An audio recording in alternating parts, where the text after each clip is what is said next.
Beach volleyball, the pinnacle of the sport, is 100% the Olympics. And sadly, this year it's been delayed at least a year.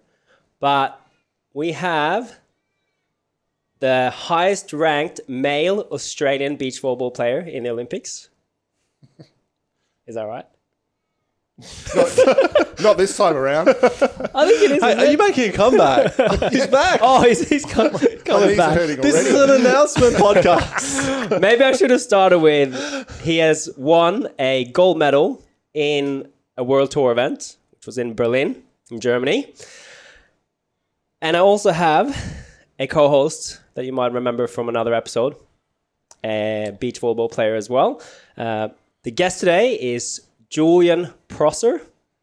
Jules, welcome on the show. Thank you for having me. And the co-host is Aaron Cook, returning for a third time. Yes. Oh, wow. Number 3.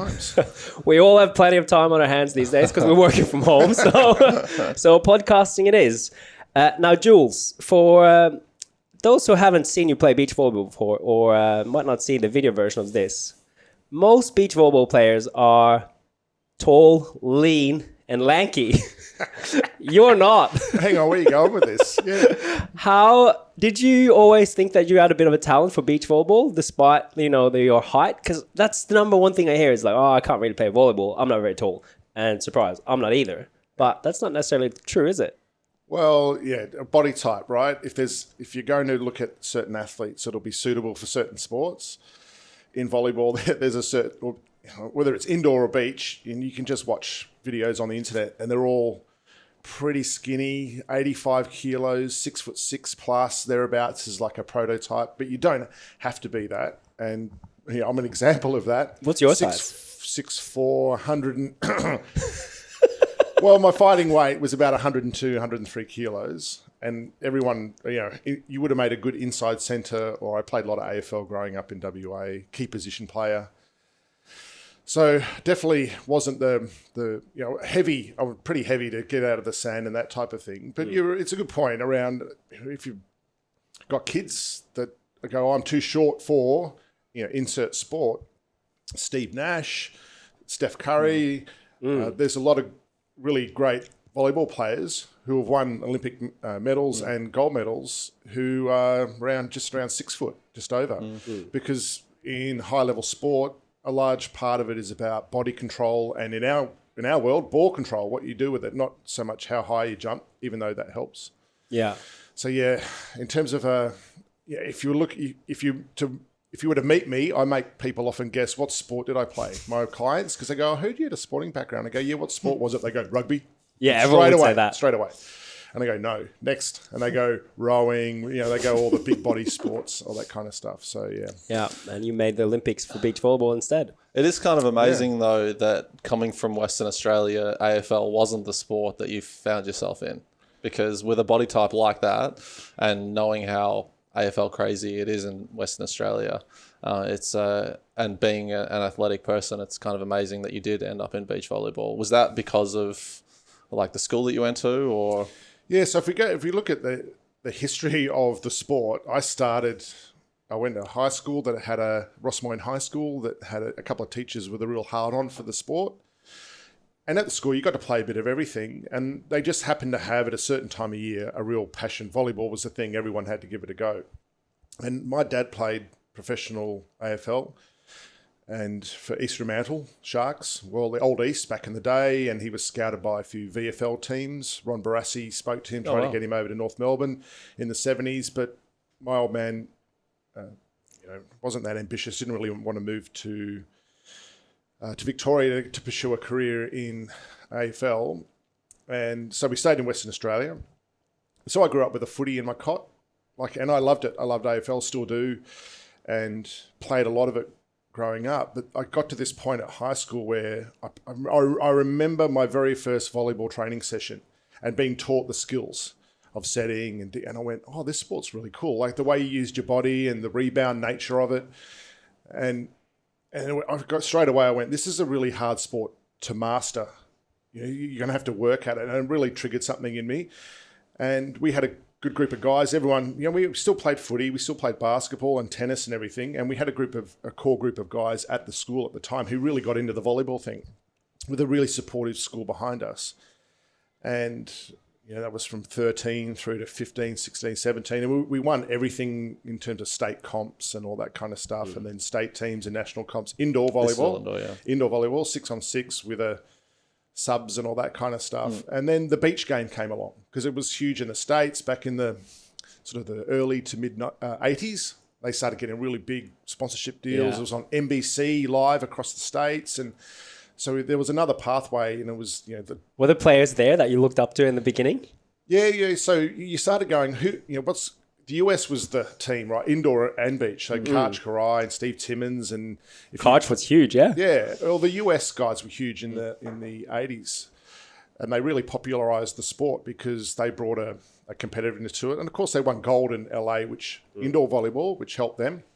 But they also took that on the beach, and then they had quite charismatic beach volleyball guys, St. John, Randy, Karch, and there was some rivalry. Bit of a rebel sport, right? At that time. It was a bit of a Johnny come lately, Southern California, sexy in the beach, out in the sun kind of thing. Next to the surf culture. Well, if you've ever been to Southern California and their beaches over there, what do you see on the beach? Just rows and rows of beach volleyball courts. It's part of the culture over there, a bit like it is down here at Manly Beach these days. Definitely Except 20 times more courts. Oh, just off the scale, right? And so it's part of the culture over there. If you live near the beach, you grow up surfing, riding along the beach, skating, and playing volleyball or beach volleyball. It's one of the things. So what came first? Did you first notice the American beach volleyball scene, or did you watch Top Gun first? It's quite funny. I say that my wife, who's American, she only thinks that beach volleyball was cool because of Top Gun. And then she meets and she ended up with a beach volleyball goose. Still doing wonders for our sport. Well, it did, yeah, right. It helped. And when people find out, then they eventually go past rugby and all the other sports and go, volleyball, Top Gun, or they go, I remember the girls, one in Sydney, that's great, that one again. Which is great. Yeah, but as a guy, it doesn't really help me from time to time. Did we have any male beach volleyball players qualify to the Olympics in Sydney in 2000? Are you serious? Well, I know Vic just missed out. So let me give you a bit of history. You played. So 96, we've jumped it though. We've sorry. jumped like a massive chunk. Oh my God. I was going to be the funny guy. I'm like the one that's trying to keep it serious. This guy do any research? I forget. Because I always think about the story that I remember from 2000 is obviously the gold and Vic missing out because I used to work with Vic and was so close to him. An old mate of ours. Yeah. Who I spoke to last night and warned me about you. Oh, really? Well, clearly he was right. I stepped in it already. But sorry, did you want to go through something before? I'm curious about the 2000 I have one stories. question just about like that start for you at Ross Moyne. Knowing, I'm obviously a lot later than you, but Ross Moyne, growing up in West Australia myself, Ross Moyne was always the volleyball school there. I'm wondering whether, it sounds like you were there at the very beginning of that volleyball program. Do you think that the success that you've had subsequently helped that program become what it is today? Was there a group of you guys that were good, or is that like the teachers? Is that? Yeah, I would say it's more the teaching body because once you leave, I never really had any contact with the school. I did go back a couple of times just to stick my head in, and I did run a couple of training sessions there for kids and stuff like that. I think it's more the teachers and the passion and the success. Success breeds a program. So if you have success, then you're going to attract. I don't think they brought any people to the school, but it was just volleyball's not a massive sport in terms of. Well, in Australia, it's not, right? Relative to other sports. Well, high school sports, whatever that high school comp is called these days, that used to be in Melbourne, it's on the Gold Coast now, I think. The school sports, the School Volleyball Cup, the biggest Southern Hemisphere schools tournament. Participation, boys and girls. 5,000 kids or something. Yeah, it's huge. And then, which is great. The problem is the pathway to being elite is pretty hard. Yeah. Not a lot of money in it. And so things tail off. So and when I talk to kids who come over, and I was coaching a guy called Kai from a junior, up-and-coming junior from WA. I went, what school did you go to? He goes, St. Stephen's. I'm like, what? All these random schools now play volleyball. Yeah. And all these random people play volleyball. Where when I grew up, it was Rossmoyne, Balcatta High School, and maybe one or two others from periphery. But now it seems like it's in amongst a whole bunch of other schools. So I think a point to that question, right, is the way we view it in Norway with volleyball is that, unless you really have a supportive school, and quite a lot of schools there are into volleyball, and you grow up playing volleyball and then they go on to playing beach or indoor, etc. Like without that, it's very difficult to get to a high level in the sport. But do you mean in Australia it's almost more up to the individual to take an interest and practice the sport almost in their own time, right, outside of school, like it's to become good? Is that how you looked at it when you came up? You look at the number one team in the world, men's team at the moment, Norwegian team, and both their parents played on the world tour. Both mums, I think, of the boys either played on the world tour, played at a very high level, and so it was part of the family. And they've obviously gotten into the sport and been trained. So once they finished at school, there's probably some encouragement / training and coaching going on at home as well. And there's a little bit of that happens here as well, is that I've got two boys who are athletic and tall, and they're really good basketballers, and I'm encouraging them with a bit of volleyball just so they mix it up and it's not just all one sport. And I can see the potential in those kids going, if they wanted to, they could be. And so it's the school where they go likes volleyball, but it's sort of rugby, then soccer, then basketball in terms of the hierarchy, and then a bit of this and a bit of that. So it takes the school to really push it, I reckon, and then a pretty passionate parent or couple of parents or teachers outside of who's going to show up at 6 a.m. and open up the gym for the kids who have a hard on for whatever sport it is. And I think that's how most elite athletes find themselves in a pathway, is that they just have someone, a parent or a teacher who are so passionate about it that it help them along with little pathway moments for them, that all of a sudden they find themselves as an elite athlete. Yeah, you see that in a lot of sports, like you said, in surfing, for instance, as well. Like, obviously that's not a big part necessarily at their school, but they have to put so much time into it outside of school as well. And there's a passion for it. Cool. So what about the time that you began playing at a high level and then leading up to the first Olympic Games where beach volleyball debuted? What was the standard like? What was the world tour like? What was the quality of volleyball like? And then what was that Olympics like compared to the subsequent Olympics? Yeah, so you're talking about the emergence of the sport effectively. So late 80s, it was very professional. In the US, the Brazilians had something going on too. So you could argue the Brazilian and the Americans. Yeah, are we going to say that the Americans kind of created it? Or if you had hate to give them that. Brazilian, yeah, exactly. If you had an old school Brazilian here, they'd probably argue they were playing in the 50s. Let's just give it to the Brazilians. They probably played the soccer version of beach volleyball, didn't they? Like, they always kick the ball. Well, you go to Ipanema or Copacabana, there's courts everywhere there too. So it's part of their culture. If you don't play in Brazil, if you don't play soccer, you play volleyball. It's their second sport. Yeah. That or basketball. And so over there, it's huge.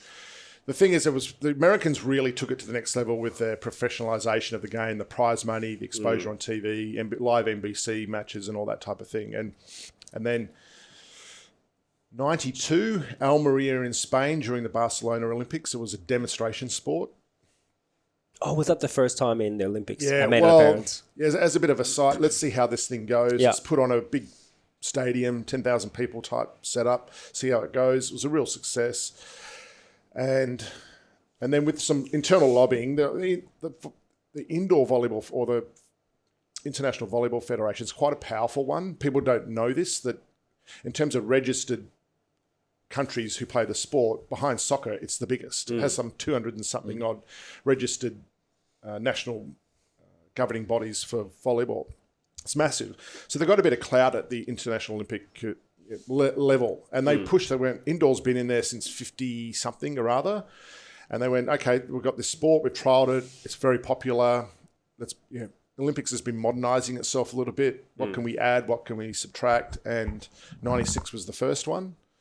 To your point around the level, the Americans were going in expecting to win, and they did on the men's side in particular. Was it still run like a normal tournament? Yeah, and look, the format of the tournament was pretty standard. It had pool play. It was a little bit like a World Cup in soccer. You had pools, and then you came out. I can't remember now. But I remember rocking up to Atlanta about 2 weeks before the Olympics, because the Aussie team generally gets in there really early to settle. And we got to the venue, and they were still putting seats in the stadium. Oh, wow. And still laying roads. There was fresh trucks backing in still building the stadium. Yeah, still putting it together. So it was pretty fresh, and it was a success, right? The crowds love it. And even, talking about how it's changed is that the athletics sells out first. I think gymnastics or swimming is second, and beach volleyball is third in terms of what sells the tickets the most at the Olympic Games. And that's huge, right? I would say, because beach volleyball has one stadium, one sport in that arena. There's nothing else going on in there when they have the Olympics now. Whereas the gymnastics or the track and field or the swimming, there's all kinds of stuff going on there in there really. With swimming, it's all swimming, but there's different distances, different all that stuff. Yeah. So beach volleyball is huge at the Olympics, I would say. And it really hasn't, it hasn't waned in popularity throughout the years either. It's always one of the best events there. I guess it's a bit more of a party sort of atmosphere. Yeah. But people always, it sells out really quickly. Yeah. And I think that generally everyone really loves it. Well, people to this day still tell me about, I was at Sydney. I went because everyone went into a lottery. You had to nominate the tickets that you wanted first, second, third, fourth. And so some people ended up with their fourth choice, beach volleyball. Beach volleyball at Bondi Beach. At Bondi. And so there was a lot of controversy around the stadium on Bondi, around the locals saying it's going to ruin it, all the people coming here. Bondi locals. Yeah. If there's such a thing. The three of them. Yeah. They're going to shine the sun off mirrors into the spectators or the players, all these threats, right? Wow, I didn't know that. And what it turned out, they created really good sandbanks for the surfers. They call it coliseums. Oh, wow. Surf break right out front, because they had to sandbag all this for in case they had big storms. And people, they would tell me, even to this day, they go, I got this sort of beach volleyball, got a couple of beach volleyball tickets. And we went along and we watched it and we left and we bought another set of tickets straight away. We just tried to get what we could because, like you said, the atmosphere, and as an athlete competing, a little bit of me goes, they don't need all the music all the time and all the rah-rah all the time, and let the athleticism and the excitement of the sport, I think. Excitement of the sport breathe a bit, whereas it's end of rally, boom, boom, straight into the music. And Every people time. get it, and I understand that. As an athlete, for me, it was like, the sport's not interesting enough. You need to hype it up with a bit of festivity surrounding it. And I still see that going on a bit. Certain promoters are better at it than others. And I guess it's what, especially in Europe, it's what attracts a lot of people to the sport, is they know they're going to go along and have a bit of a rave party and watch some sport that they're familiar with. Yeah. Hey, Jules and Aaron, before we go into the Olympics, then I want to ask, what was the first match on the national tour that you guys played against each other? Well, Jules isn't going to remember that. Did you guys have a match against each other?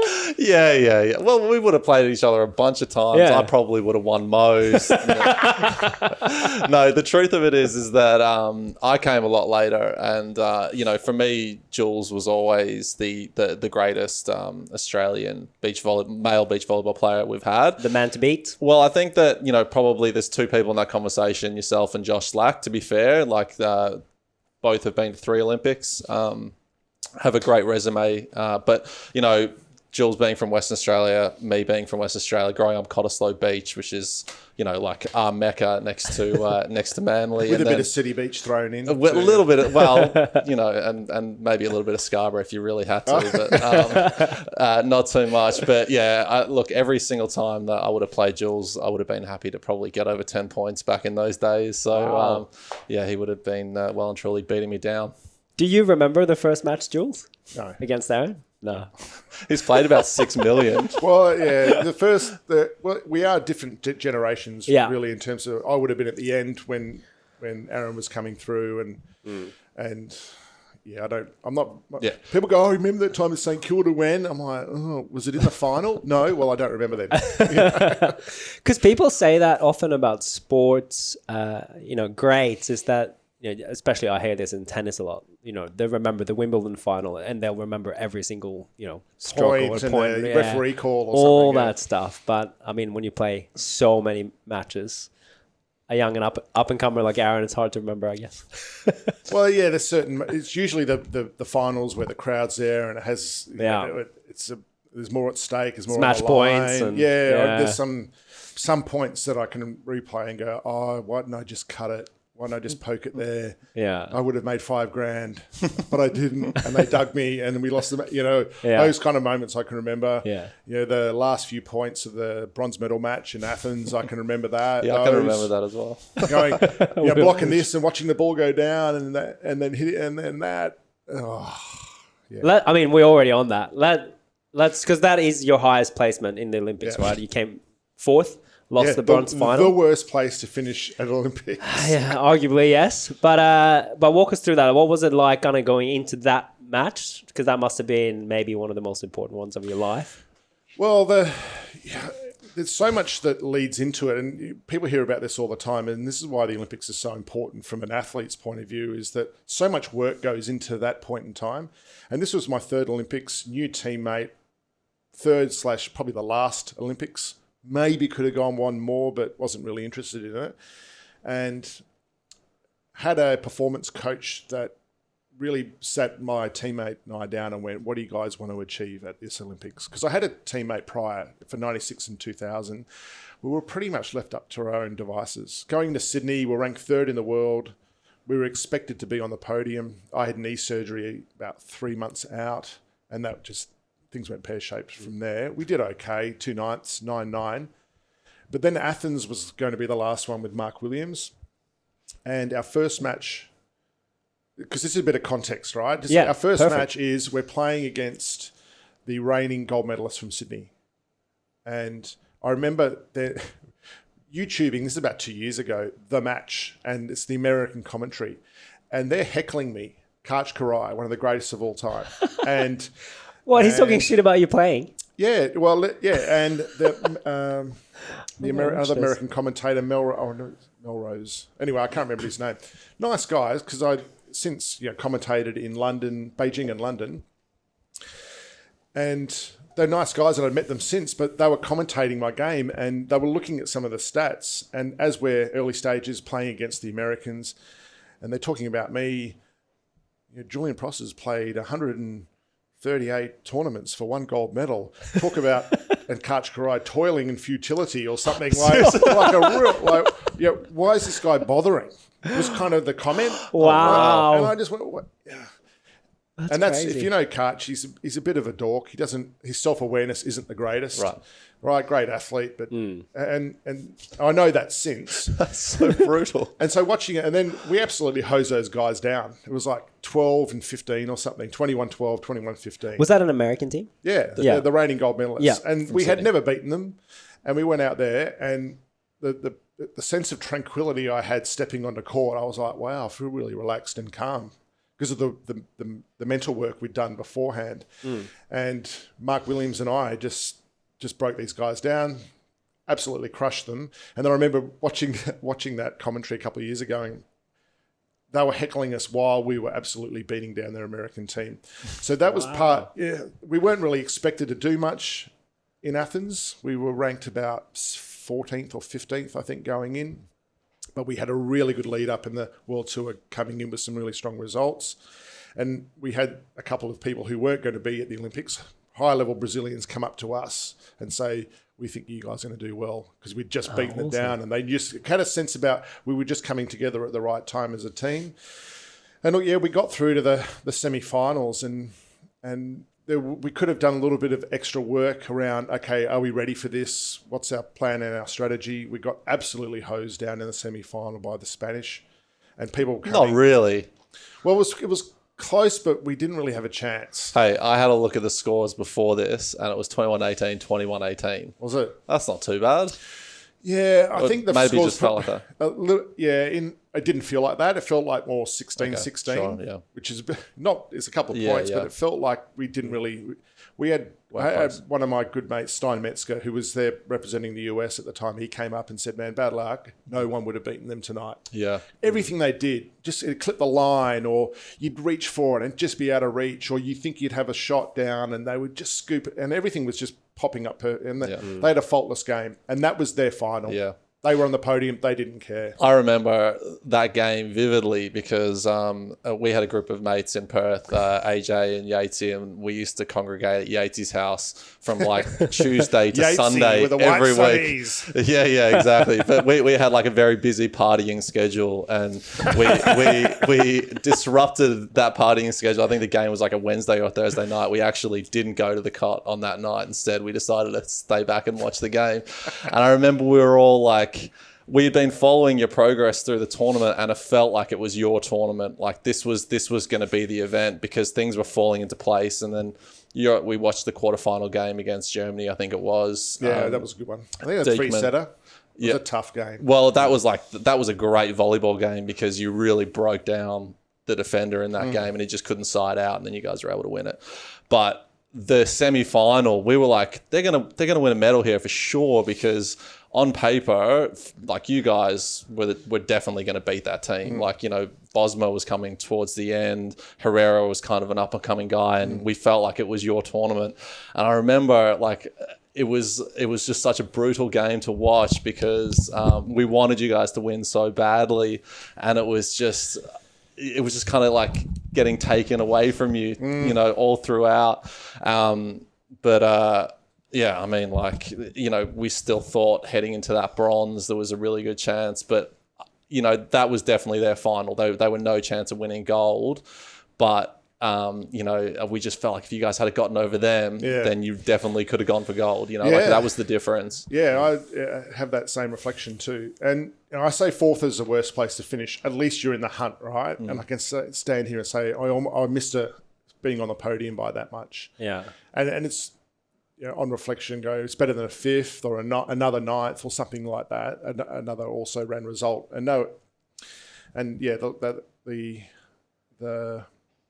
bronze medal playoff. We won the first set, could have won the second, could have even won the third. I remember some plays where if it had gone our way, we got a call where I remember seeing a ball mark clearly in.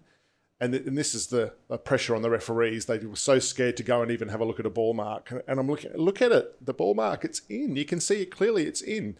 And they just do this thing where they go, no, go back and play. And so we had a couple of those turning point moments in that last set where if they had gone and had a look and gone, no, it's actually their ball, then who knows? Talk about that. I think that tiny little moment in sport can be such a good example for life as well, right? So to explain to the listener, what's happening is that there's a ball getting called in or out, but because you're playing in the sand, it's quite easy for the players to go over and review it and see like, no, that's a wrong call. Yeah, like clay court tennis sort of thing. Kind of, yeah, exactly right. So when you go over to the ball mark and you're adamant that you're right and the ref is wrong and he doesn't even want to look at it, but the game isn't over, what goes through your head then? Like, what are you trying to focus on and not focus on, I guess? Well, that's the beauty of sport and why we love it, is because you don't know what's going to happen, the unscripted drama of it. And as an athlete, it can either break you and throw you off your game and you carry it into the next point or points,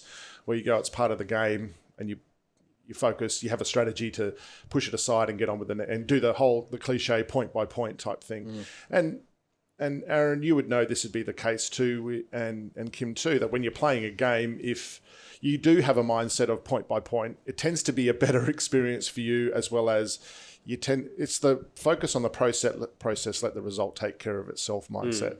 It's the cliche, but it is a cliche because it's so true. Yeah. And that's the thing, the metaphor for life is you're playing what's in front of you, as well as we all know you want to win. We want to win at whatever our game is. Well, what's the next thing? And sometimes it's about riding the rapids, losing a few on the way. And where would you place yourself? Sorry, where would you place yourself in that? Were you a player that kind of lingered on that annoying decision with the ref, or were you a player that let it go and moved on to the next one? Shake the ref off the set.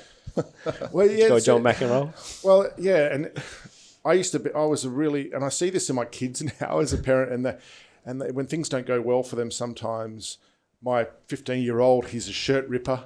Now basketball, and I go. What? He actually rips the shirt? Yeah, he did, does the whole. I went through a stage of shirt ripping as well. And it's really unsatisfactory, and you don't get a lot out of it because you do it, and in the moment you're like, "This is so awesome! I'm so angry! I'm ripping it." And then you look over and you see a family member, and they're like, yes, exactly. What are you doing? And I watch my son do that and go, mate, it's just a missed basket. What are you doing? Stop carrying on. And then I go, oh, that's just me, less 50%. I was terrible. I used to kick balls. I remember an indoor training session once. I was 17 with older guys in their 20s, and I'd stuff something up. This is at the University of Western Australia gym, and they had these big overhead fluorescent lights with a cage around them. So if balls hit them, it didn't break it, and I got so pissed off. I just booted this ball, and it hit this cage and broke the cage and broke the bulb. Everything fell down. and it popped and it all showered down on the court because I just couldn't contain my anger at whatever the stuff up or the missed point was. Wow. And I remember just watching it going, like you said, at the moment on release of kicking the ball, it's like, oh, it feels so, and then you go, poof, and then you go from this to like, you're in it. You get embarrassed pretty quickly, right? And this is the difference between Jules and I. If we're playing a volleyball tournament and I get real angry and I rip my singlet, I have to go up to the organisers and say, hey, will you guys give me another singlet? I've got another game to play. Jules can just reach into his bag of singlets and pull it out. So it's never a good move. No, sunglasses, sunny snapping. Mate, you can't be snapping the sunglasses. Unless you have when you get it for free. But it's really interesting, the maturity thing. I worked with a performance coach, a mindset coach for a bit, and learnt that wasn't doing me any favours. I used a bit of frustration to fire me up, channel it positively. And if you were still on the outside, you go, he's losing it. But I knew that my anger, my frustration, my yelling was about firing me up and getting me centered again for the next point. Whereas in my younger days, it did on the outside, you go, he's losing it. And sometimes I was, but it was more channeled into the next point. The passion to it's the competitiveness side of things. Absolutely. So that's a pretty good segue, because I'm really interested to know the difference between your mindset going into the Sydney Olympics, where you're the home team, and I know we're jumping around in timelines a little bit here, but there's expectation on you guys, home beach. You're playing with Lizano, who's possibly one of the greatest athletic specimens there's ever been, especially for beach volleyball. Lots of pressure on you guys. So talk me through the mindset going into that tournament compared to, 4 years later, a new partner, having overcome maybe if there was disappointment from Bondi, the difference between the two. Yes, so Sydney was interesting in that we were seeded first. Home country back in the day got first seed. I don't know why, it was a stupid move, but they did. But we were ranked third or fourth if you took the top 8 results. So we were really up there and expected to do well. And outside of my knee surgery, we had an okay lead into Sydney. But the challenge with Sydney was we weren't prepped mentally for the expectations of playing in front of 10,000 people, supporters. We've played in front of big crowds before, but usually they're yelling at you, not for you. And Sydney was our first game. I remember we played against Mexico, who we normally just go out and easy beat down, 15-10, 11, something like that. And we lost 15-13. And I remember just feeling really stiff and bit not with it. And early on, if you made a service error, you'd hear, times 10,000. Oh, yeah. And so when you're not ready for that level, I remember making an error or something happened and the crowd going, the letdown, going, what the, wow, that wasn't ready for that. So your mistakes gets amplified. Yeah, and if you're not ready for it and don't have a strategy to go, okay, the crowd's going to be on your side big time and you're going to hear some disappointment. We weren't expecting that. We didn't have the chance to play in front of a home crowd because that was taken away from us by the head coach at the time. We had a chance to do a prep in front of an audience, and he took that away from us. So there was a bit of behind the scenes. What was the rationale behind that? that I had a knee surgery and I was recovering from it. And I was like, you need to give us a chance to feel and see what it's like. And that was taken away from us in front of a real live it was a dummy run with refs and everything. And I think that would have made a big difference for us. There was one thing that didn't help. But it was, in hindsight, we should have sought some external help. We thought a little bit arrogant, a bit of ego. We knew everything. We'd made it here ourselves. How old are you guys at this point? 20. I was 28. Lee was 26. Okay. So, in hindsight, would have been great for someone to grab us and go, okay, be ready for this. Well, what's your strategy? You're going to have the crowd on your side and they're going to be disappointed when things don't go your way. So what are you going to do when things aren't going? And be ready for that external feedback. And so that was my biggest takeaway from Sydney, is having the preparation from having the crowd, just that whole playing in front of a supportive crowd. And then usually we'd played in front of an unsupportive crowd, and I'd use that to, if you're going to fire me up, as opposed to feeling the disappointment when things didn't go well. And we took it on, and in hindsight, I don't think Lee coped, my teammate. He didn't cope too well with the pressure of Sydney too. We needed some help and we didn't get it. And that's so people go, oh, Sydney must have been great. And I go, I don't really. We had some good times, but from a performance point of view, it was probably my least favourite Olympics. Okay. Wow. And then, what Aaron said is, and I was curious about the same, what was the difference then going into Greece and Athens? And you said you had a performance coach that worked with you. Can you give us some of the things that you guys prepared better for that Olympics? Yeah, so after Sydney, Lee and I decided to part ways, and I needed a new teammate. And in the level of sport that we're playing, it takes about 3 to 4 years to really click and get the term, the synergy happening, where there's certain, and people will be able to, when you're playing team sport and you're playing in a really good team, communication is really important. And there are times when you don't need to say anything. You just know they're going to be there.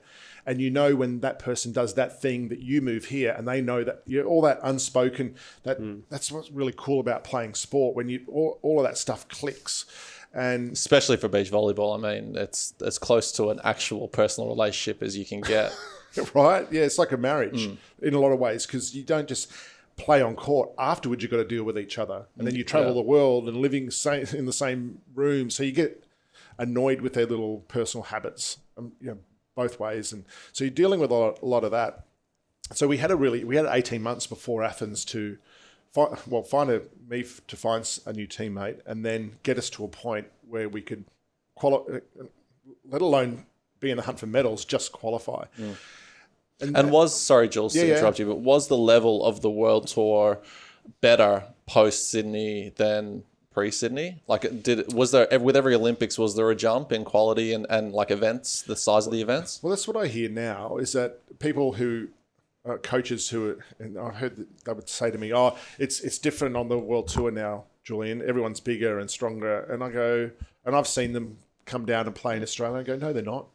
If anything, I see less ball control and more about being 6'9" and taking up as much area as you can, and smaller defender hustling around. That seems to be the prototype these days." For both male and female, do you think? I don't know. I can't say I know, and I've seen the women's game, but I think the top, Kerry Walsh and Misty May. I think actually they're the prototype, right? But I would say, from my extensive background of betting on the sport in the last couple of years, financing all your running. It's I think they've actually been quite similar in that there was this push for two blocker style players, two big guys, one that could dig, and then it kind of has now come back to closer to probably what it was when you guys were playing, and that we have these really great male defenders like the Gutos of the world, and Bruno, who's been great for so long, but also a couple of other guys, Rogers, Dalhouser, but that's then another class. And then on the women's side, you have like your Maria Fays, who you would have said, when she was a 14-year-old small little girl at Manly, she's going to struggle to even get into an Australian program, and now arguably, they would be definitely in medal conversations for 21. So I do think that it's kind of, gone towards that extreme and then kind of come back. Well, Maria Fay, if we go to the women's game, I used to coach her when she first showed up on the beach at 12, 13. And straight away, in her first couple of sessions, I went, this girl's going to do something in the sport. She doesn't have the biggest jump. She wasn't the fastest, but she just had the IQ. She knew straight away, you could see that when she was here, she knew that she had to do that. You know, all the broken play stuff where it wasn't perfect. Because I've played with and seen a lot of big, strong athletes who don't have the adaptability or the IQ of the sport, and they do okay. But I just had a sense with her in particular that she just had this savvy and court awareness that was going to take her places. So I'm not surprised. Yeah. Plus, she'll win with anyone. You can give her any partner, and she'll find a way to win. She'll be that type of player that you're like, the ball's coming back again. She just, because she can just read it, and she's not going to give you many free points. She won't make many errors. And this is why I was saying, if you've got parents, if you've got kids out there who are going, I'm physically not, perseverance and learning the IQ of the sport, you can compete against and beat, in our house, hard work beats talent if talent doesn't work hard. Yeah. And I was definitely one of those people because I couldn't jump. Never could jump as high as Lee or Josh or Shoddy or the other Aussie guys. I was faster. I was the fastest. Power to weight ratio. I'm too heavy. So what did I do? I did extra stuff that people don't know about and I never talk about around to get myself in a position to compete against people who are athletically more gifted than me. And someone like Maria Fay, I'm sure she does the same, as well as the other smaller guys in the sport. And I've seen some big guys who aren't that hardworking, but they get away with it just because they're bigger. Actually, we'll go back to the mindset thing, but something that's always kind of amazed me about a couple of the athletes, and there's a small pool of athletes compared to other sports in beach volleyball, but possibly two of the greatest specimens in a Lee Zana and like a Ken Steffes from the US, both reached the summit and then just exited the sport, never to be seen again, which to me is mind-blowing because everyone else, it's kind of like it's a life thing. You love it so much that you play until maybe you don't play anymore, but you're still kind of in it a little bit, and you check in every now and then. But those guys just exited.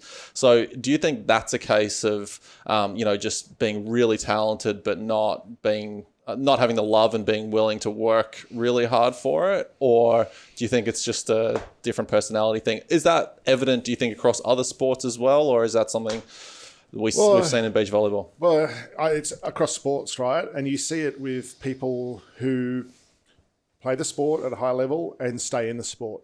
And we know a bunch of them because they're coaches now. And I couldn't think of anything worse than staying in the sport when I finished. Sure. So much sun. I just... being outdoors all the time in the sun, I had enough sun.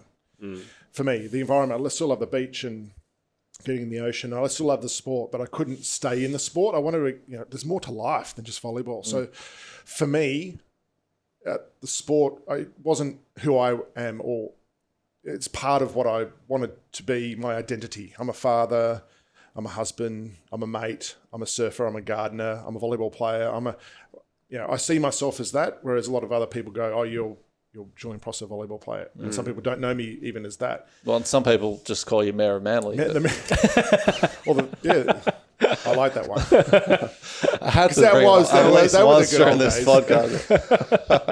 The Mayor. Tim Bailey started that. Did he? When he was commentating courtside. Tim Bailey, the weatherman guy, Channel 10. Yeah. He used to do the commentary for the national tour. And he started nicknaming, here we have the Mayor of Manly. Yeah, I went, that. That's nice. Well done. Got a good claim. I'll hold on to that one. Amongst other nicknames. Yeah. And then you get people, like you said, Ken Steffes, classic example, hung around after his gold medal win in 96 for a bit. But he had some internal dynamics with other players in the US, punch-ups in the food. What? Punch-ups in where? Yeah, so there was we heard the story because it was quite a bit of a gossip on the tour that Kent and Brian Lewis had this big punch up in the players' tent about this, and it'd been brewing for a long time, and and it happened. They had to be separated, and some of the That's epic. people hiding behind other people. It was quite. I won't go Wait. into it. Who was hiding behind? That's got to be the best part of the story. I heard that Kent grabbed a female organizer and shielded himself. And she was like 5'6", the and he's hell? like 6'6". All right, now I know why he's left the sport. Yeah, right. Well, so there was probably some dynamics, but Kent, and knowing him a little bit, the guy was always going to be a winner in whatever, and I think he's, who knows, I don't know what he's done, but I think he lives in Colorado or something, and Far from the beach. Does a bit of, they have a big grass tournament there, and he does some bits and pieces there, I think. But then you get people like Karch Karai, who won gold in 84, 88 Olympics. Karch Karai indoor volleyball, 96, and now he's coaching them. He was coaching the women's. Yeah. Is he? He was for a while. I'm not sure if he's and still they were in number that. one in the world. Yeah, he got them there. Yeah. He got them there. Yeah, wow. So Karch is, to the listener, like maybe the most famous beach volleyball player of all time, I would argue. The Michael Jordan volleyball player. Yeah. Yeah, who I've beaten twice, by the way. Those matches you remember, Sure, but too. Aaron he doesn't remember. That's fair. That's So fair. we're in Tenerife, Spain, and we're playing a World Tour event. Karch Karai and Mike Whitmarsh have shown up to play. Rarely did they come and play a World Tour event, but they had to get a minimum events to get the Olympics. try and qualify for the Olympics. And Jan Kvalheim, who was part of one half of the Norwegian team, with Bjorn Masseid, I think world champs in '95 or something. They still hang on to that. Yeah. You know, he came and played a tournament recently, Masseid, in Masseid. in Langkawi or one of those 2 stars or 1 star. Did he really? He's like 50 or something. Oh my God. Anyway. Yeah, his body's he's injected with everything, I reckon, that guy. Hey, Norwegians don't do that. Well, Bjorn is a specimen, that guy. Anyway, so we're in Tenerife, Spain, and these guys, and we've got them first round, Karch and Mike Whitmarsh. So Mike Whitmarsh, silver medalist from '96, one of the best to play the game.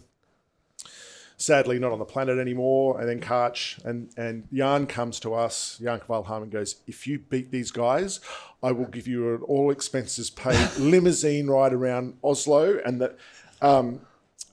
Oslo, and I'll take you out to dinner, and we're going to have it all on me, expenses night out in the town. And that's what, and that was pretty. I was pretty fired up.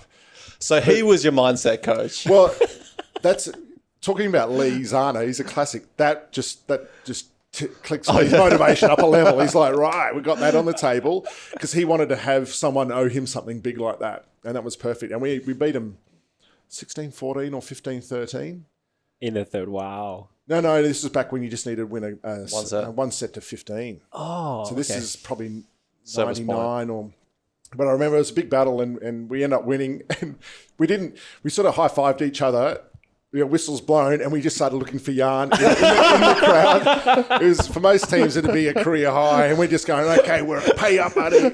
Did he ever pay up? Never paid up. Oh, seriously. Paid up. No. Isn't that guy a millionaire? Yeah, mate, let's go to Norway. He probably lives in Stavanger now, so you can go there and look him up.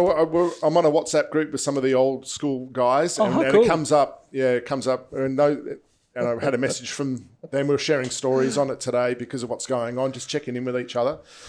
And so awesome. those stories come out. Wow. They were huge for me when I grew up. So we played an indoor volleyball tournament, and I got to see the autograph of both of those players. Yeah, back when I was. Well, they are 14, royalty, aren't they? In sporting, in so Norway. One of them is the guy that runs the major series, right? Is that right? Am I right? I think he ran the Stavanger World Tour event. Oh, right, okay. I'm not quite sure what's been happening with that lately.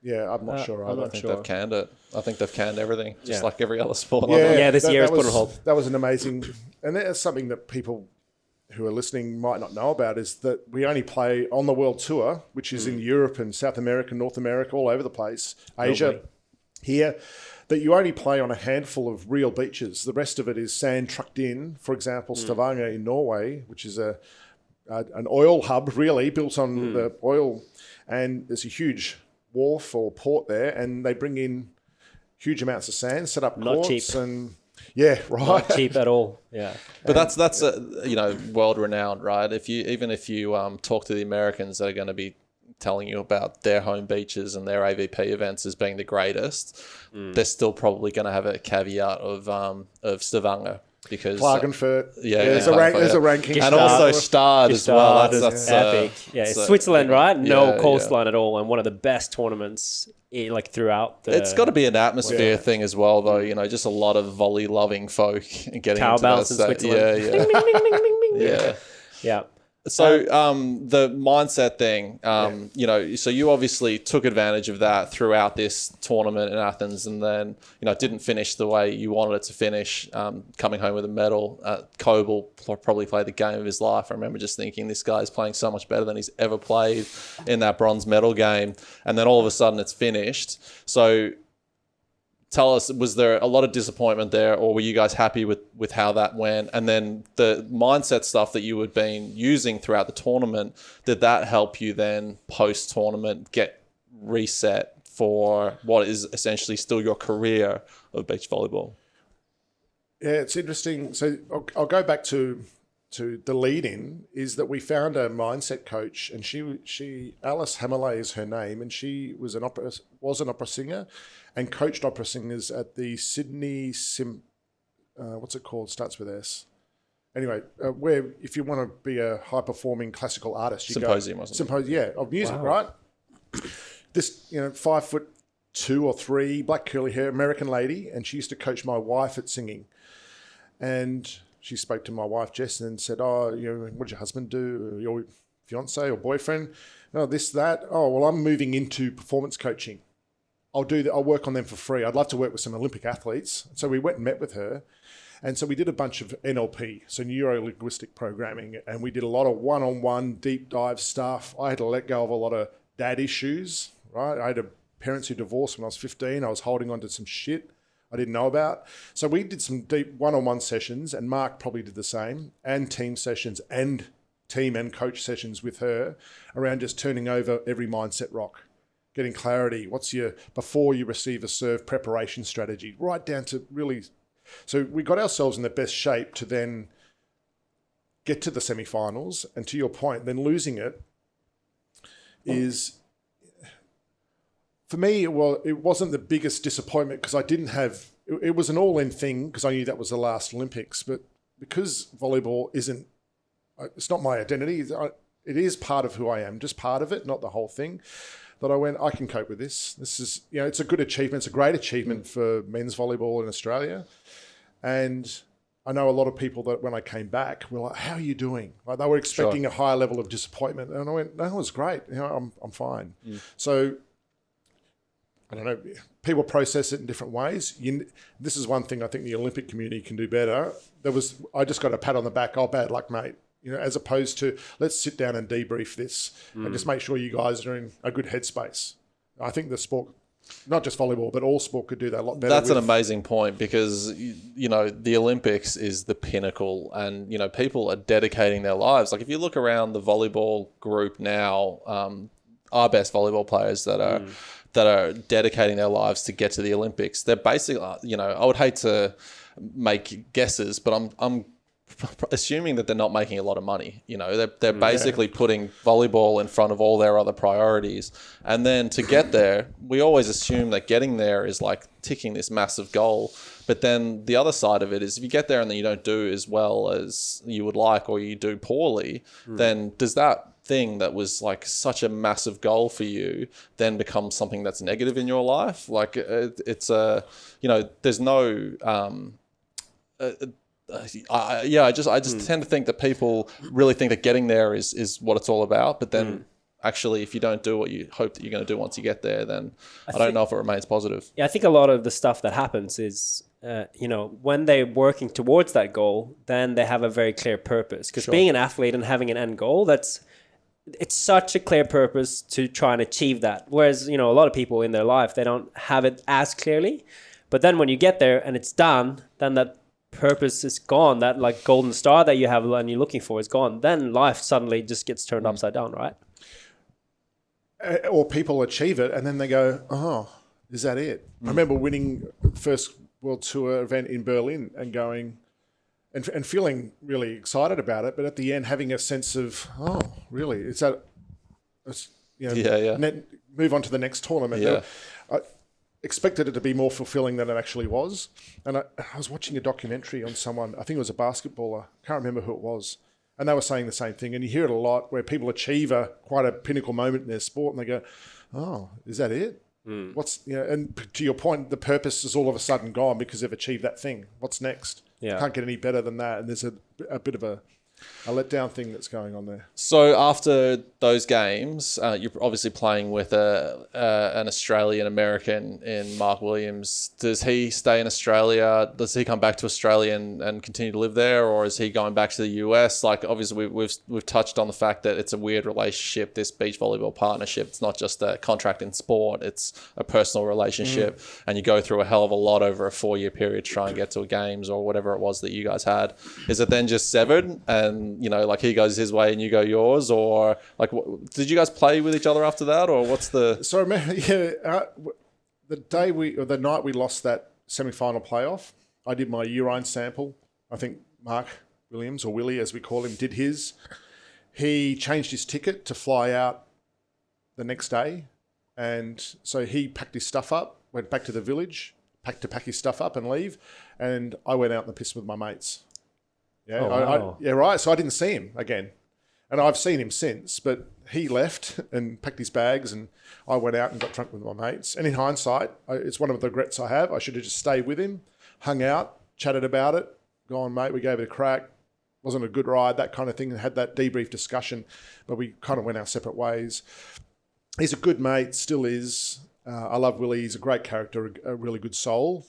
Highly competitive individual, but he had these ambitions to go into the fire brigade, and they didn't eventuate for him. In hindsight, I wish I'd also talked him into playing another 2 years on the world tour, going, okay, man, we did this, let's just go for another 2 years. Yeah. I'll be done. You can set yourself up with someone. But he actually sat 2 years out and came back and represented the US because he he came back, and so he's a dual passport holder.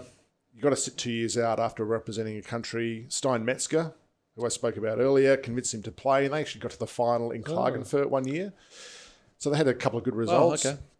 So part of me goes, oh, Willie, you said you were going to quit and go into the fire brigade, but here you are still playing. I could have got a couple of good years out of him. But that's just what happens. That's life. If you ever, do you know Stein Metzger? Like, have you seen him? I don't know him, but I know who he is. He's essentially like, he looks exactly like Julien. So no way. He does. He's like the same body type and everything, and the same player. He's the same player. Oh wow! So Mark Williams clearly had a preference in partners. Well, I say to Stein that I loosened the lid. That's why he got to the final. Yeah. Wow. And then, so what was your plan after Athens then? Like, so Willie's gone. Well, this is another big, athletes transitioning out of sport, right? Is the whole, you hear the horror stories of it not going well for people because it moves into pretty extreme behaviour for some and abuse of whatever substance you want to chuck out there and a lot of dysfunction. And I knew that for the last 2 years of my career that I was going for almost 30 seconds of every 2 minutes. What are you going to do with the rest of your life? What are you going to do next? Wow. There was an all-consuming, what are you going to do? Because when you decide to retire, I didn't get any kind of, okay, well, let's help you make that transition from the sport or it's left up to the athlete, right? So luckily I had an economics and finance degree under my belt. My mum, I wanted to do it too, but mum went, you're going to need a piece of paper, mate. So I got a degree. And I went, I want to do something outside of sport. It's a really exciting opportunity as opposed to, wow, this is daunting and scary. We'll park that thought. And I'll go, this is really exciting. So I had some really awkward post-volleyball career conversations with people around, because the best piece of advice I was given was from a mate in recruitment who said, you'll find a job, the next thing, by talking to people who know you. So I had coffee meetings, some really awkward conversations with people going, so who are you and why are you here? Oh, I'm Julien, I played volleyball and I'm trying to work out what I'm doing next. And they go, well, you could become I remember these guys who did this big banner printing thing, which was quite new at the time. They wanted me to sell big banner printing. Well, I know nothing about this. So, really scary times around, okay, just trying to work out what I was going to do next. And for me, it was another mindset shift around, this is exciting. I'm having some really interesting conversations versus, man, this is scary and I don't know what I'm doing. And there was both voices going on. I just chose to play the one that was going to be more supportive than not. Yeah. Timely advice these days, probably. Yeah, right. Oh, and this is one of the things I learnt from Alice, my mindset coach at the time, is this taking personal accountability and responsibility. Is you hear a lot of athletes say, I make a lot of sacrifices to get here. People don't make sacrifices. People make a bunch of choices. Right? And as soon as you are aware of that, you take a lot more power back as an individual around, you know what, I do have more control and less victim mentality about the approach that I take to things. You know, the referee made a bad call. Oh, well, referees are going to make bad calls all the time. Mm-hmm. You're going to get some for and some against.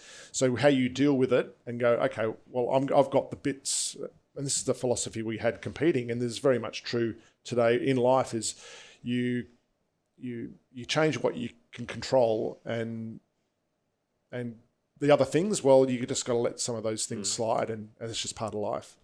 So you mentioned that, when it all kind of came to an end, you needed to figure out what the next step was for you. It was like an individual journey for yourself. When I started playing volleyball, it was always about like TABV, like the Team Australia Beach Volleyball, because at that point though, the idea was that they were going to create this high performance program and churn out these like volleyball freaks that would go out on the world tour and win medals, and there was paid coaches that would create programs that athletes would be living in Adelaide, training full time, and basically it was a full-time job. That was how the program always was. Yet our most successful male beach volleyballer was always an outlier who decided not to go to Adelaide and live on Manly instead. So these guys, I think, would have had a very different experience to you, in that they were constantly getting feedback from coaches, and maybe a lot of the decisions that were being made were not being made by them compared to what you were doing and what your partners were doing as well. So I'm interested, what do you think their experience when it all finished up was compared to yours? Do you think because you made more of those decisions, it was easier for you to transition into everyday life than the guys that were in a very full-on program and then had to do that? Well, possibly. And look, you raise a really interesting issue that I think that Australian sport, outside of, well, I'm sure it's in the football codes, is the independence of the athletes, independence of thought and responsibility they take around their life. That what I see is the decentralisation from the AIS, and then the programs based in Perth or Adelaide or wherever the national program is based, is a lot of we used to have to plan our own itinerary. We'd sit down with a travel agent and go, here's our calendar of events for the year. Can you Monday to Monday and book accommodation and flights, and then this is our budget. And we used to have to sit down and work with them on that and do it ourselves.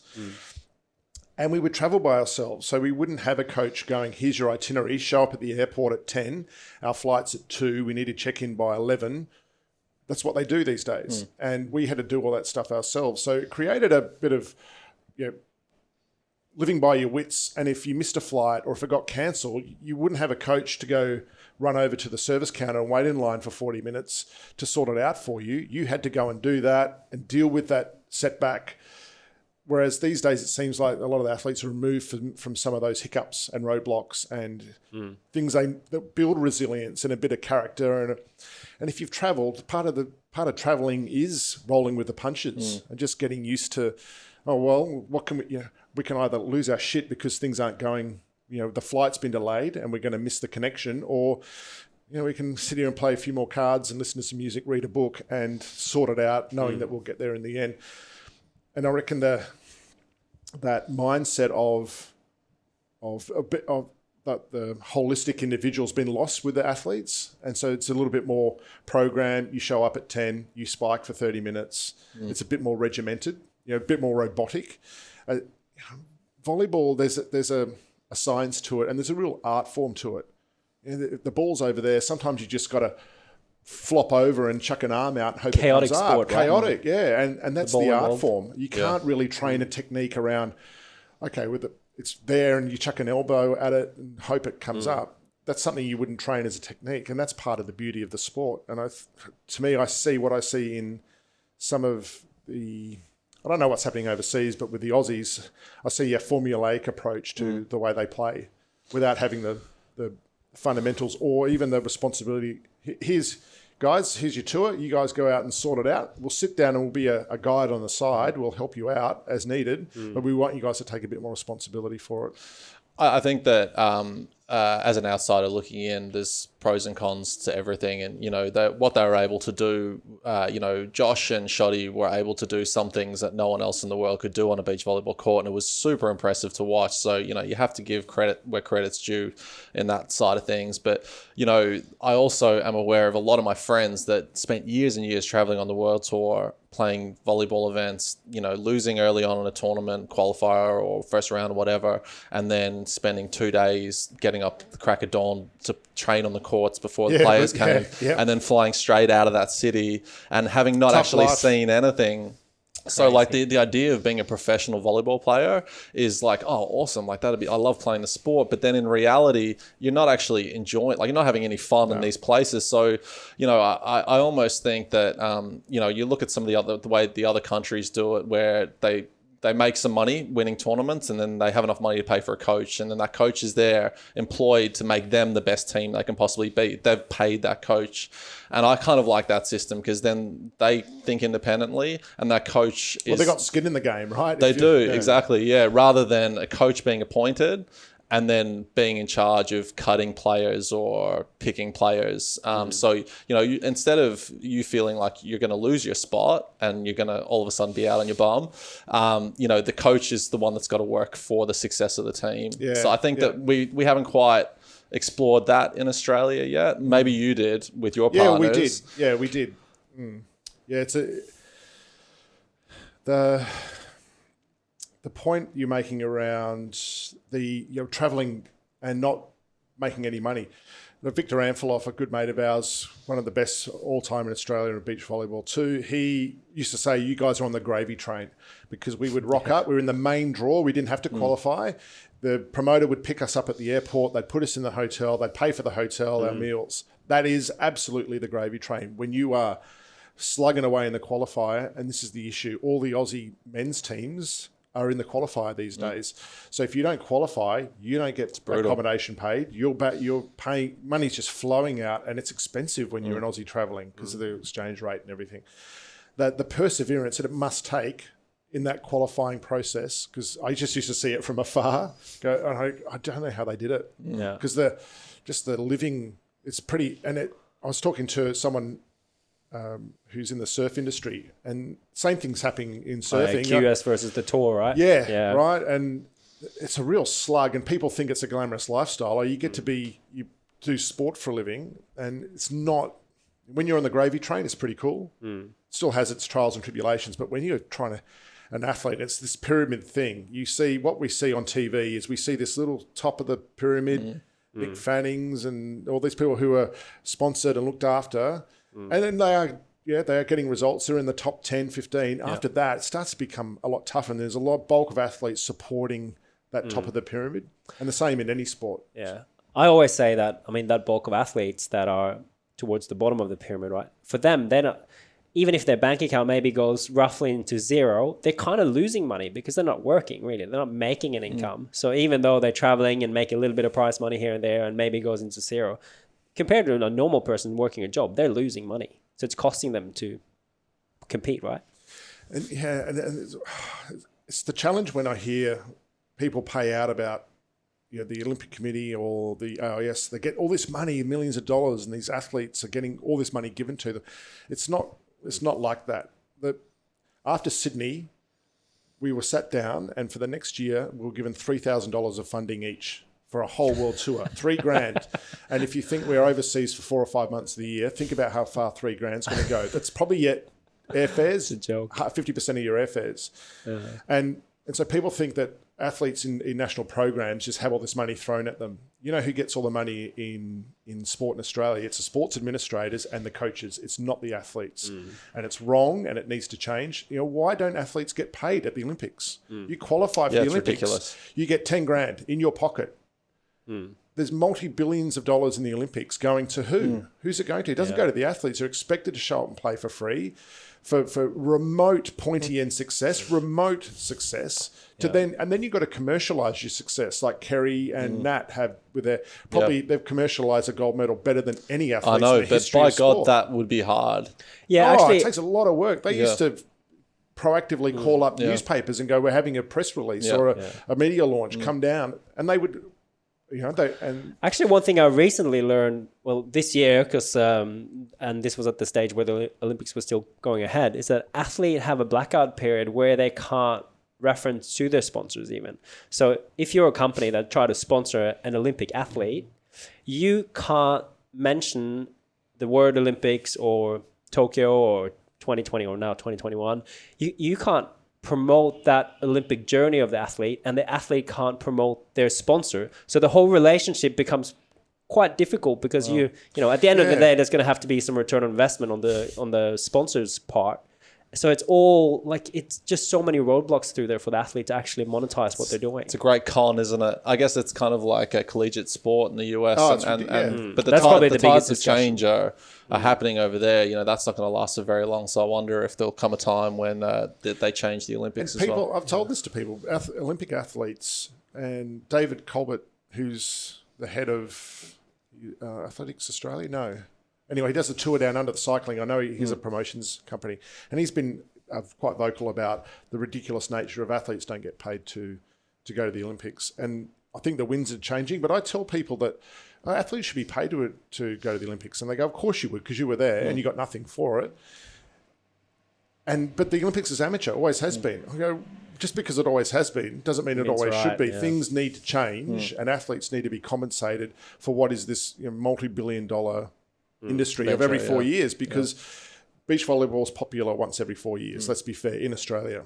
So it goes like this. There should be, for that amount of work and effort that goes in behind the scenes of the training and the injury recovery and all that kind of stuff, there should be some compensation for making it to the big show. Yeah. And then, the other side of it is if the payoff is doing well at one of these big events and then getting some sort of a windfall from sponsors coming on board, like how are you going to expect these guys that are full-time training to all of a sudden then turn into a promotion machine to be able to garner all that money? Like, I think about great mates of mine, Chris and Damo, winning the Com Games gold, which is arguably up there with some of our biggest achievements in beach volleyball in this country. I would love to have seen those guys, be really comfortable now, having had sponsors come on board, be on ads on TV and all that kind of stuff. I was there when they won that and the stadium was going off it was in the newspaper the next day. Everyone was talking, like there was real buzz. Yeah. Now there's nothing. So if you're not gonna pay these athletes to compete at these events, then you need to have at least something in place post so that all of that work is done for them, and then they don't have to do all the work that Kerry and Nat still do.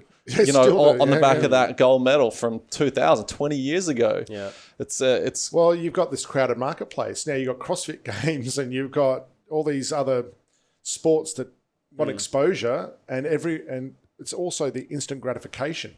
Yeah, that night down in Coolangatta, instant gratification. Oh, we're part of this. Oh, the next day, what's next? Yeah, we've lost the whole let's celebrate this over a period of time. And that's what used to happen with Olympic success. You'd come home, you have the parade, and they'd drag it out and give the athletes an opportunity to monetize their success. That was the back end of it. It doesn't happen anymore. I think the advice I would give in this day and age is that, first of all, like we're talking about now, I 100% support that the athletes should get paid more and be able to, use their sponsors a bit more. But we live in a time of technology, of YouTube, Instagram, podcasting, all that stuff. The athletes that are really doing well and taking control of their own destiny are the ones that take full advantage of that. We've seen, right now there's a story that's been going through the surf industry where Hurley has cut pretty much all their athletes. And the ones they've had a couple of athletes stay on with the same paycheck. For your job, Yeah, well, the World Tour athletes have pretty much all been cut, majority of them. But they have a couple of athletes like Kai Lenny, Koa Smith. They're not competing.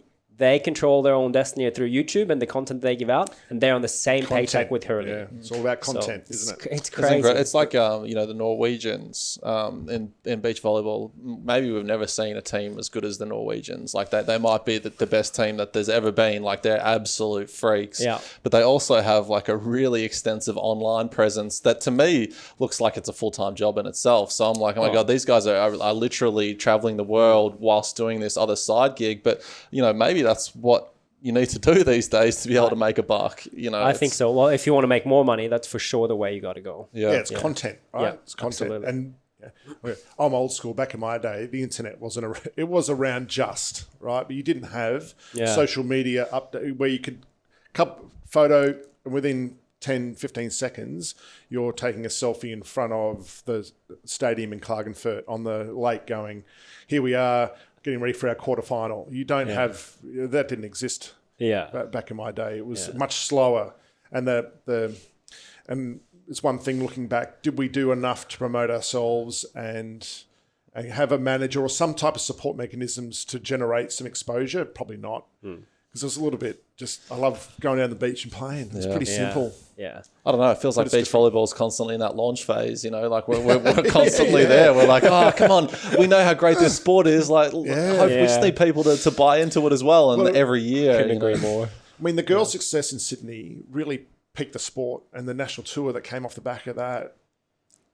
And I was lucky to be part of that. We had some amazing setups and down at Manly and the atmosphere, and even in WA and the national tour, and it used to get paper coverage. You used to get doing interviews with the networks that would come down. It was a little bit like the Uncle Toby's, the Ironman type thing.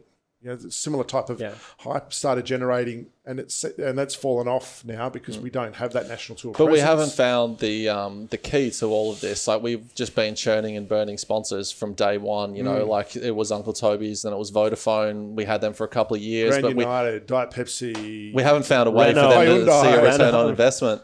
But everyone's in the same boat. Like the AVP are still, I hear that they're doing better, but it's the same thing. Like everyone's still looking for that formula where these sponsors are going to see a good return on investment that will then ensure the future of the sport. I don't think that we're there yet. Hopefully, we'll see it at some point. But I think my advice is always to, they have to tell the story of the players more, because we're talking about the Olympics. We're talking about beach volleyball tournaments. That itself doesn't really sell it. It's the athletes and the stories. And for us to care about that story, that's what sells it. And I mean, the ones that are doing it the best is right now, I would argue, it's the UFC. Like they tell the stories of the athletes so well. There's so much content around them. We want to see them win or lose. But we want to see even better, you look at the NBA. People follow athletes now. They don't follow teams. So people 100%. Say, who's your team? I don't have a team. Yeah. So who do you? Wherever LeBron I like plays. KD, LeBron. Zion's coming through. That they're now the athletes, like you said, and this is something that Andrew Fraser, who used to promote the national tour, I'm talking late 90s, early 2000s, local Northern Beaches guy, amazing promoter, and he really put a lot of his heart and soul into building the sport, and he understood that athlete profile building. He leveraged off the girls big time. He could have done a better job on the guys' side, but no one really wanted to know about the guys in the early 2000s. It was all about the girls. And if they'd done that, created some, I'll call it stardom around certain athletes, like they could do with off the back of the Com Games, maybe the sport would be in a slightly different position, might attract better athletes to it and stick around a bit longer. Hey, I want to start rounding this podcast off. And we've had some, I think, great beach volleyball talk, and you've obviously done a lot of amazing things there. But the way we're kind of angling towards now is wrapping up your life as an athlete and living more as a civilian. And you've mentioned a couple of things that you do that I take quite a big interest in. And number one is surfing. Is that one of the things? This is the second half of the podcast. All right, guys, I'll see you later. Let the froth begin. I mean, has that been something that's really kept you, balanced throughout I pulled up today, parked out the front, and I just won't watch. My wife won't watch this. I'm getting a board shaped by Kai Fitzgerald over here, a Cosmic Twin. Triple stringer. Which shop? Does he have just right over here. You can see it out the window. At Ado or Hayden? There's Hayden shapes right across, and then there's Ado and Rusty down there. They've got a shaping bay in there. Oh, wow. So yeah, surfing. I grew up on the beach in Bunbury in Western Australia. Dad taking me to the back beach, learnt to body surf, and I love the ocean. It's my meditation. So I was surfing curly yesterday, been on a couple of boat trips, always looking for the next board that I shouldn't be buying. What's life like as a big 100 kilo plus surfer? So my boards that I have a lot of volume in them, 50 litres plus. 50 liters. Ooh. Yeah, my go-to board, 610, Hypto Crypto is 54 litres. I weigh 115 kilos, give or take there now. So I need some volume. I'm 48 in June, so I'm not a whippersnapper. My mates who I surf with, they go, "Oh, where's your paddle for your board, mate?" Because It looks like a stand-up paddle board. Because all the little 6-footer, 37-litre things, 32-litre things they ride, mine look like barges. But yeah, I love my surfing, and You go every week? I try and get in the water a couple of times a week. A lot more surfing these days now. There's no work. But yeah, always keep at it as long as you can. Yeah. But what about your other great love of sitting on the wall and heckling volleyball players? Yeah, if I'm not in the water, That's when the surf's bad and you just sit on the wall and manly and just talk shit. Well, volleyball's been part of my life, always will be. I love going down and heckling people who are playing. My knees don't let me play as much. I play Friday a little bit with the boys and have some beers. But it's one of those sports, AFL I love because it's so, the bounce of the ball and the physicalness of it. Volleyball's the same. You just don't know what's going to happen. There's no other sport on the planet that I can think of where 1 minute you're absolutely sprinting and you're flat diving in the sand. You're almost below the surface of the earth, and then you've got to get up within 5 seconds and then jump and reach as high as you possibly can in explosive movement and then do it again. That's so true. From being dead flat to 10 feet in the air or however high you can get. There's no other sport like that. And you're right. And that, when you think about it, that's the extremes of athleticism. A sport that maybe gymnastics, where they're doing a floor routine. I mean, that's another athletic, the spins and everything, the type of body types that volleyball has to be able to do that and then get up. Yeah, you could say surfing's the same. I duck dive and then next minute I do a big air. Don't do the air. You don't do airs. Come on, let's get... Definitely not. Yeah. Hey, the other thing you mentioned as well is gardening. What do you do in the garden? Landscape garden. Always got dirty fingernails. Hydroponics, right? That's in the roof under lights. Do you grow veggies at your place or? No, I've dug those patches up. Yeah. No, my mum was a massive gardener and she was always pulling me out into the garden as a kid going, I need help with... insert gardening duty. Yeah. And I always used to begrudgingly do it. And now here I am doing the same with my kids. Yeah. Why do you do it, do you think? Nature.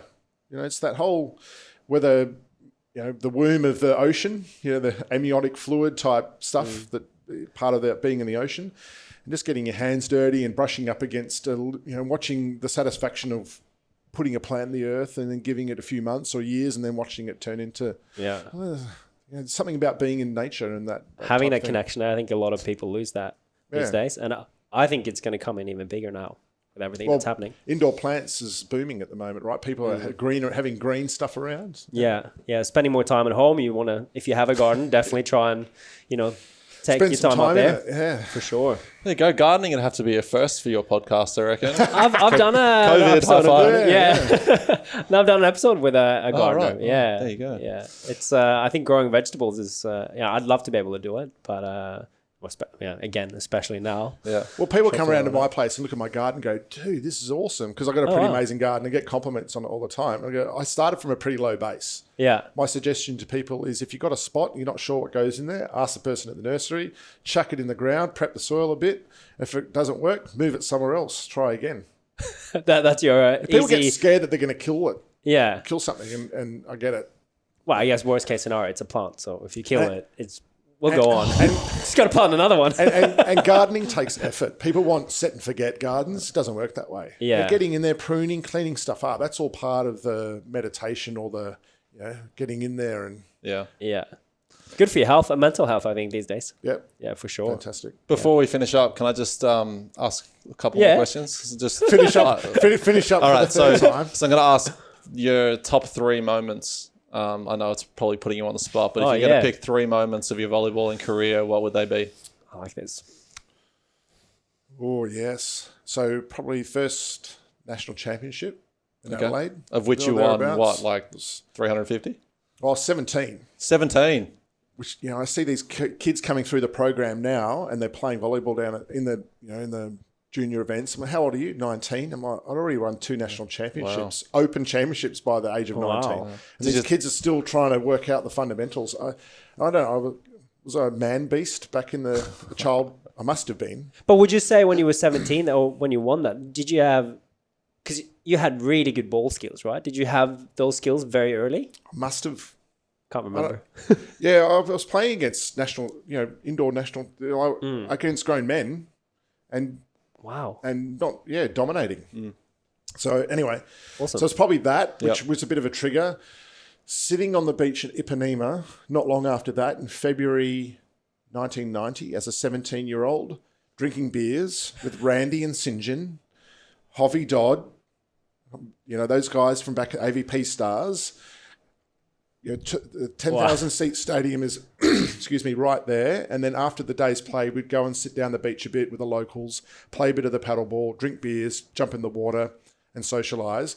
And I remember just the sun setting with a beer at 17 with a beer in my hand going, fucking, this is pretty cool. Just knowing that I want to make a career out of this. Yeah. That's sick. And I tell that story around, it was that or AFL. And I just went, this is a global sport and this thing's going to go somewhere. Yeah. And then probably the next one is that whole opening ceremony, 96, just going, this is real, with a big Aussie team going around, seeing Muhammad Ali go by with the torch, seeing, those kinds of things where you're just like, is this, pinch me kind of stuff. Yeah. Memories you'll have forever, there's a few for you. Yeah. All right. Well, I did throw out a message to a couple of people in preparation Did you get for questions? this, just to see if anyone it- had any comments that they would like me to make. Yeah. And there was 2. Cool. A listener submitted question. The first came from a Without partner. notice, I'll take it. The first came from a partner that we haven't even discussed during this podcast because it was after the Willie left and everything like that. Brett Richardson. Oh, Richard. He wanted to bring up something that occurred in Broome on a dance floor called a burglar or something. He didn't really. Oh, the burglar. Yeah. Can you give us a bit of a background on that? I learnt the burglar off a guy on the dance floor in a Brisbane pub. Oh yeah. During the Goodwill Games, Oh, yeah. 90, I want to say 98. And everyone was doing the shopping trolley and the sprinkler and all those standards, the card dealer, all this, the big box, small box, big fish, little fish, cardboard box, all that stuff.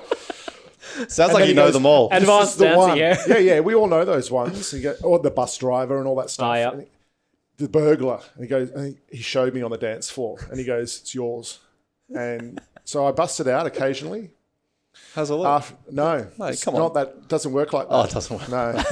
So the burglar needs some uns going because there's a way to do it, and a certain And Wow. I've passed that on to Richo. Oh yeah. Do you think he His utilised is a that? bit convoluted and a bit over the top. He goes a bit too hard. I'm a bit more low key. The burglar. Okay. So keep an eye out on the dance floor near you. The second comment that I had was from Craig Caraher, the president of, I don't know, he's president of volleyball in the world or something. Just basically runs it. I don't know. The guy just creates great events. Board member. Yeah. He Legend. mentioned that that you did a centerfold of a magazine. It was. I think he still might have a copy and maybe keeps it in his bedroom or something. This is pretty funny / disgusting. So back in the late mid-90s, there was a volleyball magazine devoted to Australian volleyball. It was quite popular. Had a few years there. And Anthony Edgar, who set up the magazine and edited it and all the content and everything, who just finished up as the head of media at the IOC. So he was running the whole media for the IOC at the last few Olympics. So this guy started with Volleyball magazine back in the day. He goes, great idea. We'll get you in the centerfold naked. Well, I was about 18 or 19 going, what the fuck? Get out of here. He goes, no, we won't show anything. So it was in the water at Glenelg, like this, naked, but with the water covering this and me doing this. So you're about a kilometre out. Yeah, exactly. And it was one of those things where I'm doing it going, what am I doing this for? I'm doing it for the sport. You know, one of these things, a bit of notoriety. So I gave it a crack. And so he put it in there, and there was a story on me or whatever. I can't even remember. And my mum saw it, and she asked for the negatives of it. So whenever I went back to Western Australia, I know this is weird. My mum, you're not seeing anything. It's just me reclining in the water. Black and white printout of me in the living room. That is the ultimate mum pride moment right there. So when my mum died last May, and my sister and I were cleaning out the house, I found 3 framed. One was on the wall, and I took it down straight away and just went, "That's going." And cleaning out the cupboards, there was another 2 framed pictures of me doing that. And my sister went, "See, I always told you were the favourite one." Oh, it was tragic. Wow. So there's a longer answer to, response to the centerfold. There you thing. go. Yeah. Wow. I actually have a little similar story that I could quickly inject into this conversation. A friend of ours, Ben McKelvey, who Jules also knows from Western Australia, used to work for Cosmopolitan magazine. And when AJ and I first moved to Manly, he convinced us to do an interview for Cosmo. They were doing a sealed section in Cosmo on sex advice and feedback from the male side on like blowjobs and all this kind of stuff. Anyway, wow. he was like, "Boys, I can buy you a couple of beers." AJ was like, "We're in." So we went down, and then we just drank a couple of beers and told him all of this stuff we shouldn't have told him. And anyway, the magazine comes out, this sealed section with pictures of us holding like oranges and like cucumbers and stuff. And then we realized what mistake we had made. Anyway, it got back to my mum as well. And maybe the most embarrassing thing ever, but she said, "Aaron, I was happy that you were respectful towards women." So that was the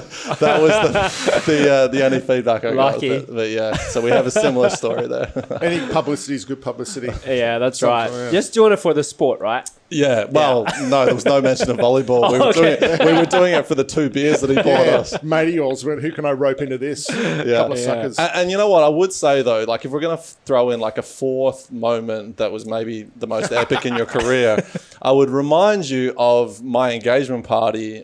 We had it at my parents-in-law's house, and from the 2nd floor balcony, I remember a guy tipping a bottle of Cafe Patron over the balcony, and Jules at the bottom just fully drinking the entire thing. It was one of the most impressive things I've ever seen at a party, and maybe Jules is the only person that could ever do that. You probably don't remember it because it was a full bottle of Cafe Patron. Might have blacked out after that. Yeah. Yeah, that's right. It was just... Well, beach volleyball is know how to party, that's for sure. Yeah. Miss those old days. Now it's all virtual parties, I think. You got to have a virtual beer. You go on FaceTime, have a beer, or I don't coffee know. I'm not buying into that. I couldn't do it. might have to at some point. Maybe, who knows? Jules, thank you so much for coming on and sharing your story. Great. Thanks for having me. Aaron, It's excellent. you got a job as a Mate. co-host, I think. Yeah. Thanks for a seat at the table. It was fun. This was the podcast I wanted to listen to on my way to work. So, that's great. But now you've already listened to it. I know. Well, I wanted to be the first to listen to it. It's my problem. Immediate gratification. We'll get 6 listens out of this one. I'll have 5 of them. We'll see. That's 2 more than usual, so sweet. Thanks, guys. Thanks.